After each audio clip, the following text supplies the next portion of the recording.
The alarm wasn't coming from the street or factory floor, it was screaming through our server room, a sound that froze every tech in their tracks. It took just 14 minutes for the entire system to collapse completely. But really, this disaster had been programmed weeks earlier by my own boss, and I, the backup girl he'd mocked, was the only one still holding an intact copy. The thing was, I wasn't planning to save him, unless every single term was mine to dictate. My name is Rachel Donovan, and for 5 years, I've been the person standing between Blue Arc systems and complete data catastrophe. At 32, I'd built my reputation as senior data integrity engineer on one simple principle: paranoia pays. While others saw redundancy as waste, I saw it as insurance. My multi-layered backup systems, cross-verification protocols, and fail-safe mechanisms had saved the company from disaster more times than anyone realized.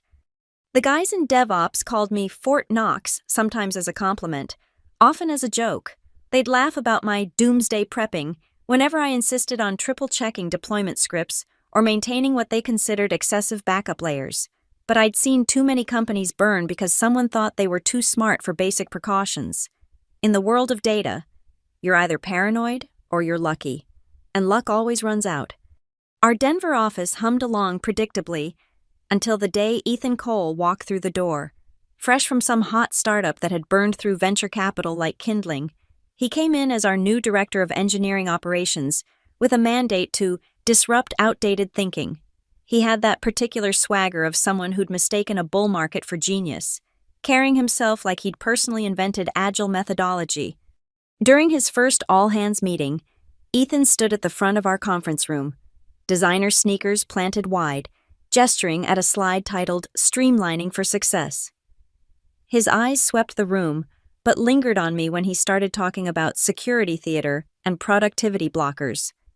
"We're going to eliminate friction in our systems," he announced, his voice carrying that practiced TED Talk cadence. "Every unnecessary step, every redundant process, every legacy safeguard that's holding us back from true velocity." I raised my hand. "What criteria are you using to determine what's unnecessary?" He smiled that particular smile men give when they think they're about to educate you. "Great question, Rachel. If it doesn't directly contribute to shipping features faster, it's friction. Simple as that. So backup systems don't contribute to shipping features." I kept my voice neutral, professional. "Traditional backup systems," he corrected, making air quotes, "are based on fear, not data. We'll be implementing smart recovery solutions that don't require maintaining multiple redundant copies of everything like we're still in the 90s. A few developers shifted uncomfortably. Marcus from the database team caught my eye and gave an almost imperceptible shake of his head. We both knew what smart recovery solutions meant in startup speak: nothing, until something breaks. After the meeting, I found Ethan studying our system architecture on his triple monitor setup, brow furrowed like he was decoding hieroglyphics. "This backup pipeline," he said without looking up, "you designed it. Built it from scratch. It's saved us from critical data loss 17 times in the last 2 years. He finally turned, leaning back in his Herman Miller chair. 17 times suggests a problem with the primary systems, doesn't it? Maybe if we focused on making those more robust instead of building elaborate safety nets. Both, I said. We need both, robust systems and safety nets, because when you're handling data for 12,000 clients, maybe isn't good enough. He studied me for a moment, and I saw him categorize me the overcautious engineer, the blockers he'd been hired to bulldoze. I appreciate your thoroughness, Rachel, but we're entering a new phase. I'll need you to help identify which of these processes we can sunset. Sunset, such a gentle word for destruction. I nodded, smiled, and walked back to my desk. Then I did what I'd learned to do in 5 years of watching confident men make catastrophic decisions. I started documenting everything, every email, every Slack message, every casual comment in the break room about over-engineering and analysis paralysis. But I also did something else. That night, I stayed late and created a personal backup of our entire system state, every database, every configuration, every critical piece of data that kept Blue Arc running. I encrypted it, stored it on my personal drives, and set up a shadow sync that would update weekly without touching company resources. Because I knew what Ethan didn't in tech. Disaster isn't a possibility, it's an inevitability. The only question is whether you'll be holding the fire extinguisher or the match when it arrives. And sometimes, if you're very careful and very patient, you get to choose which one to be. The dismantling began subtly. Like watching someone pull threads from a sweater, Ethan started with what he called quick wins, removing the duplicate validation checks from our deployment pipeline. "We're literally running the same tests twice," he'd say during stand-ups, shaking his head like he'd discovered we were still using punch cards. By week 3, he'd graduated to bigger targets. I watched him delete entire chunks of my carefully crafted error-handling code. During a live optimization session, he insisted on screening to the whole engineering team. "See this?" He highlighted a block of code that checked data integrity across 3 different checkpoints. "This is what fear-driven development looks like. We're spending more time checking for problems than solving them." Tyler, one of our junior developers, raised his hand tentatively. "But didn't that catch the billing error last quarter, the one that would have double-charged?" "Would have," Ethan interrupted. "Hypotheticals. We can't build our entire infrastructure around what-ifs." He hit delete with a flourish. "There, I just saved us 47 milliseconds per transaction." The room erupted in nervous laughter, some genuine converts to his philosophy, others just reading the room. I sat in the back, fingers dancing across my laptop keyboard, documenting every line of code he removed, every safeguard he labeled redundant, every protection he stripped away. His favorite phrase became a running joke in the office. "Backups are just fear wearing a folder icon." He'd drop it into conversations like a punchline, usually while gesturing at our backup status dashboard with theatrical disdain. "Rachel," he called out during one particularly painful Friday afternoon meeting, "help me understand why we're maintaining 6 different backup iterations. Surely if the first one works, the others are just paranoia." I'd learned not to argue directly. Different scenarios require different recovery points: corruption, human error, targeted deletions, system-wide failures. They all have different signatures and solutions. "In your experience," he said, and the emphasis on those words made it clear what he thought of my experience. "How often do we actually need anything beyond the most recent backup? Once is enough when it's your entire business on the line." Spoken like someone who's never had to explain infrastructure costs to stakeholders. He turned back to his presentation. "We're moving to a single-point backup system, clean, efficient, modern." That night, I stayed until 2:30 a.m. Not to fight him, I'd learned that public resistance would only make me a target. Instead, I expanded my shadow sync system. I wrote scripts that would silently duplicate critical data to my personal encrypted drives, updated my documentation with screenshots of every change he made, and most importantly, I started maintaining a complete mirror of our production environment that only I knew existed. My colleague Sarah found me in the server room one evening, cables in hand, looking suspicious. "Personal project," I said, which wasn't technically a lie. She glanced at the array of external drives I was connecting. "That's a lot of storage for a personal project." "You know me, paranoid." She laughed, but her eyes were knowing. "Yeah, Ethan mentioned you've been resistant to the new optimizations." "I prefer cautious. He prefers obstructionist." She lowered her voice. "Just be careful. Okay, he's been making lists, people who are aligned with the new vision and people who aren't." That weekend, I invested in better encryption software and additional off-site storage. I automated my shadow backups to run at 3:17 a.m. every night, disguised as routine maintenance tasks. I even created a dead man's switch if I didn't check in every 72 hours. Certain documentation would automatically forward to the CEO and board of directors, because I could see what was coming as clearly as watching a car drive toward a cliff. Ethan wasn't just removing safeguards, he was creating the perfect conditions for catastrophic failure. Every deleted validation, every removed checkpoint, every optimized process was another point of failure waiting to cascade. The only question was when it would happen, and whether I'd be in a position to do something about it when it did. I thought about warning someone, trying one more time to make them see, but I remembered the laughter in that meeting room. the way even sensible engineers had started parroting Ethan's mantras about velocity over paranoia. So instead, I did what I'd always done. I prepared for the worst. And I waited. The efficiency audit landed in our inboxes on a Tuesday morning like a declaration of war wrapped in corporate speak. Ethan had spent 3 weeks preparing his masterpiece, a 57-page document that read like a manifesto against common sense. Pie charts showing resource allocation inefficiencies, bar graphs depicting unnecessary redundancy costs, and his pièce de résistance, a projection showing 40% cost savings by eliminating our bloated backup infrastructure. The all-hands meeting was scheduled for 2 p.m. I arrived early and chose a seat where I could see everyone's faces. The conference room filled with the usual suspects, our CTO, David Morrison, CFO, Janet Liu, and a handful of senior engineers who'd survived long enough to know when to keep their mouths shut. Ethan commanded the room like a revival preacher, clicking through slides with the confidence of someone who'd never had to restore a corrupted database at 3 a.m. Our current backup system, he announced, pulling up a diagram that must have taken him hours to make look that complicated, is costing us $800,000 annually in storage, maintenance, and lost productivity. Janet's eyebrows shot up. David leaned forward. $800,000, David asked. Conservative estimate. Ethan clicked to his next slide. But here's the real cost: developer velocity. Every deployment takes 17 extra minutes because of redundant checks. That's... He paused for dramatic effect. Nearly 3,000 developer hours annually, wasted. I watched him work the room, saw Janet scribbling calculations, saw David nodding slowly. They didn't understand that those 17 minutes were the difference between catching a critical error and pushing it to production. Rachel, Ethan said suddenly, and every head turned. You designed these systems. Would you like to defend this? Architecture. It was a trap, of course.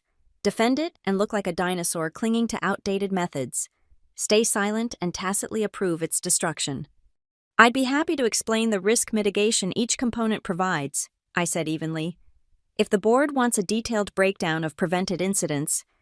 We're not here to litigate the past, Ethan interrupted smoothly. We're here to build the future, and the future is lean, automated, and intelligent, not paranoid. The word hung in the air like an accusation. David cleared his throat.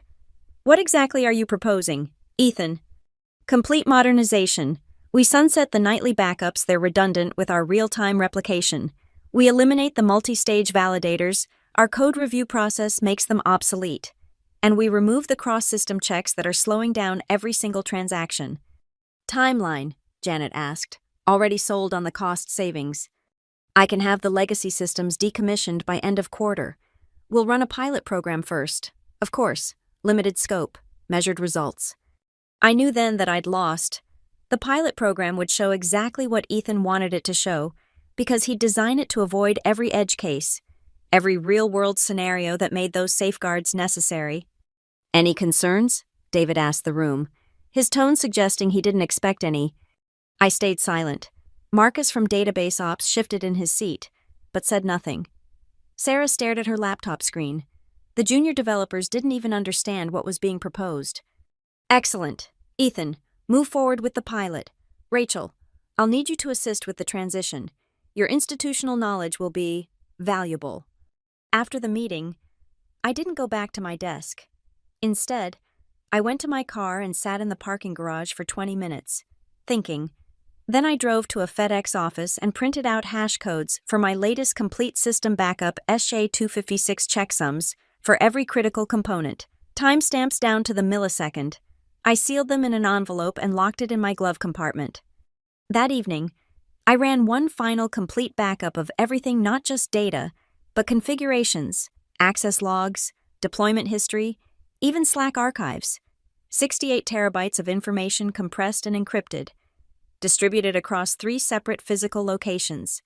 I documented the exact state of every system, every setting, every line of code that Ethan was about to destroy. My phone buzzed, a Slack message from Ethan. Thanks for not making that difficult.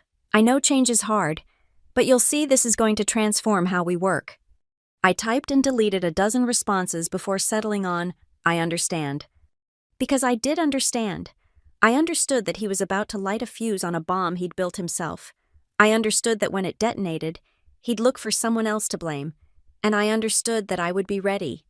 That night, I printed one more thing, a simple piece of paper with the date and a single line of text, "System state archived pending catastrophic failure." I signed it, dated it, and put it in my home safe. The countdown had officially begun. The demolition was swift and merciless.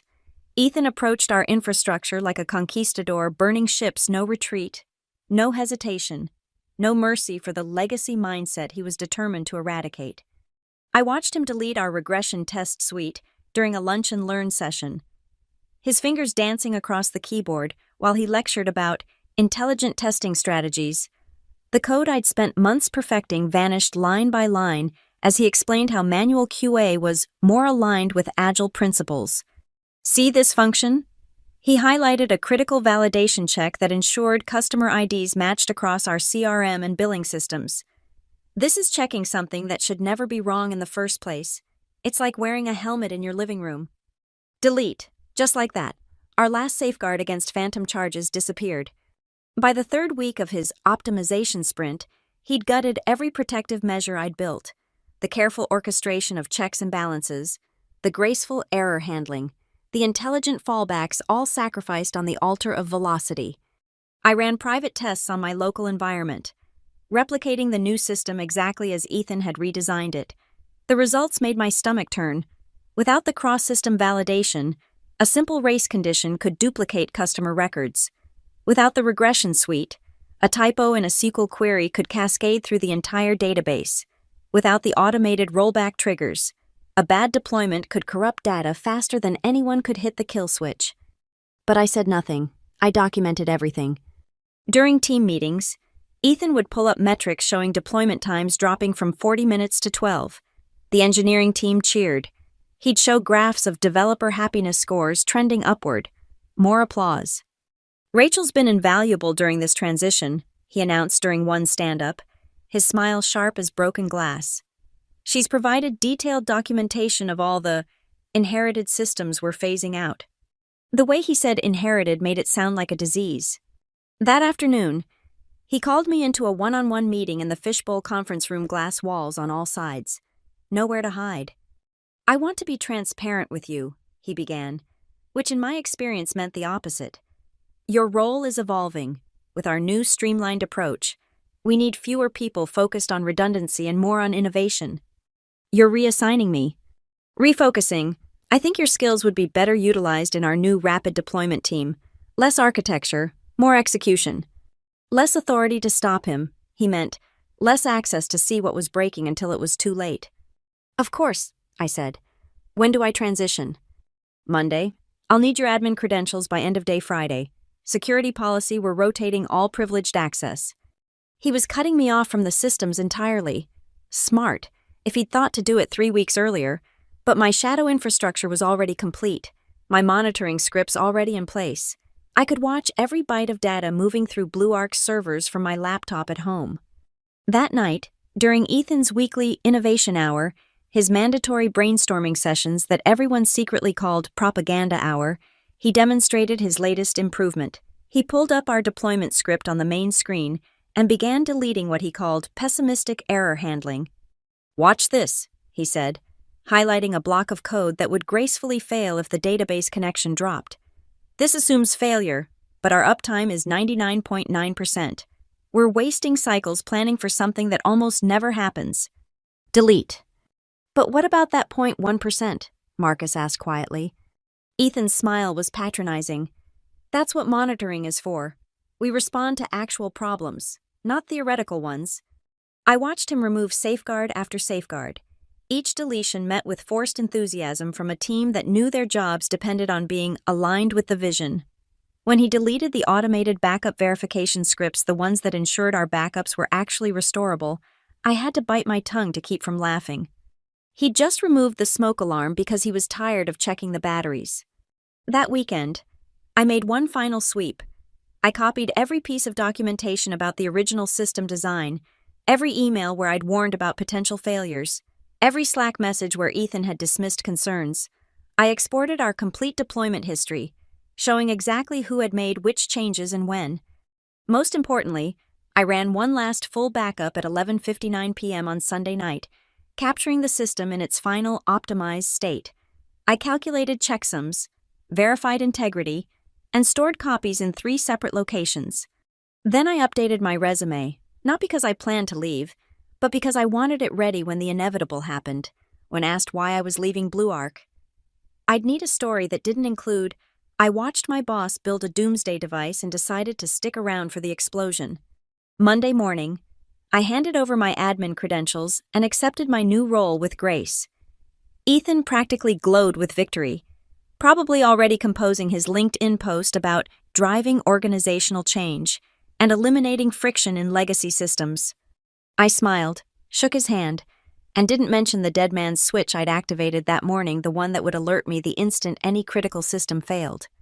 Because it wasn't a matter of if anymore. It was just a matter of when. The fuse that would detonate Ethan's masterpiece of incompetence came disguised as something trivial, a date formatting bug in the customer portal. Users in European markets were seeing dates displayed as MMDD instead of DDMM, a nothing problem, a 10-minute fix. It was Thursday afternoon, and our biggest client demo of the quarter was scheduled for Monday morning, a $40 million contract with Meridian Healthcare. Ethan saw an opportunity to show off his rapid deployment philosophy. "This is exactly why we eliminated the bureaucracy," he announced in the emergency stand-up he'd called. "Marketing noticed the bug at 2:15, it's now 2:45, and we're already deploying the fix. That's the power of streamlined operations." Sarah from QA raised her hand tentatively. "Should we run the standard regression tests?" "For a date format change," Ethan's laugh was sharp, "this is literally changing MMDD to DDMM in the display layer. We're not touching any data logic." But I knew something Ethan had forgotten in his haste to delete our documentation. That date formatting function wasn't just used for display. 6 months ago, a well-meaning developer had reused it in the data validation pipeline to save time.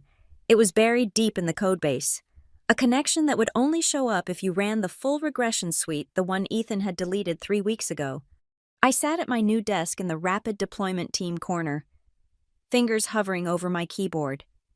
One email to David, one Slack message to Marcus, one word of warning, and I could stop this. Instead, I opened my personal monitoring dashboard and started a full system backup. The timestamp read 3:27 p.m. "Deploying to staging," Tyler announced from across the room. The junior developer had been assigned as Ethan's star pupil, eager to prove himself in the new regime. "Skip staging," Ethan said. "This is a UI change. Push straight to production. We'll impress Meridian with how responsive we are to user feedback." Several engineers exchanged glances. Pushing untested code to production on a Thursday afternoon before a major demo violated every principle of software development. But nobody spoke up. The last person to question Ethan's methods had been reassigned to mobile app support. "Deployed," Tyler said at 3:41 p.m. "Changes should propagate within the hour." Ethan clapped him on the shoulder. "This is how we move at the speed of business. People, no fear, no friction, just results." I watched my monitoring dashboard as the changes rippled through our system. For the first hour, everything looked normal. The date displays switched format. European customers would see their familiar DDMM layout. Ethan sent a victory email to the leadership team, copying the entire engineering department. "Team, this is what excellence looks like. Bug reported at 2:15 p.m., fixed and deployed by 3:45 p.m. No delays, no bureaucracy, no excuses." At 5:12 p.m., the first anomaly appeared in my logs. A validation function in the billing system was rejecting dates, treating 31/12 as an invalid month. The error was silent, no alerts, because Ethan had removed noisy error reporting, but each rejected date was causing customer records to save with null values in critical fields. By 6 p.m., the cascade had begun. Null values propagated to the invoice generation system. Invoice failures triggered automatic retries. Retries hit the same validation errors. The retry queue grew exponentially. I stayed at my desk, watching the disaster unfold in real time on my personal dashboard while the official monitoring showed green lights across the board. Ethan had configured the alerts to only trigger on complete system failures, not edge cases. At 8:43 p.m., I ran another complete backup.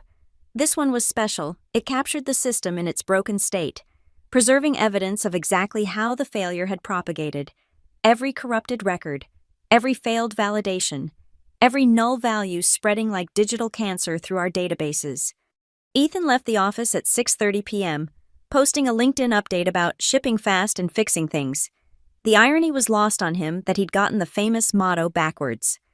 By 11 p.m., 10% of our customer records had corrupted date fields. By midnight, the billing system's retry queue had grown so large it was consuming 60% of our processing power. The system was eating itself alive, and nobody knew it yet. I finally went home at 1 a.m., but not to sleep. I spent the night documenting everything: the original bug report, Ethan's decision to skip testing, the deployment timeline, and most importantly, the cascading failures that were turning our database into digital Swiss cheese. At 3:17 a.m., my automated shadow backup ran as scheduled.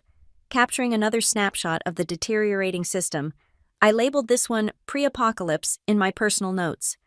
Friday morning would bring the full horror show. I knew. The overnight batch jobs would try to process the corrupted records. The European markets would open to find their accounts inaccessible. The support team would arrive to a queue of thousands of tickets. And Monday's demo with Meridian Healthcare would become the most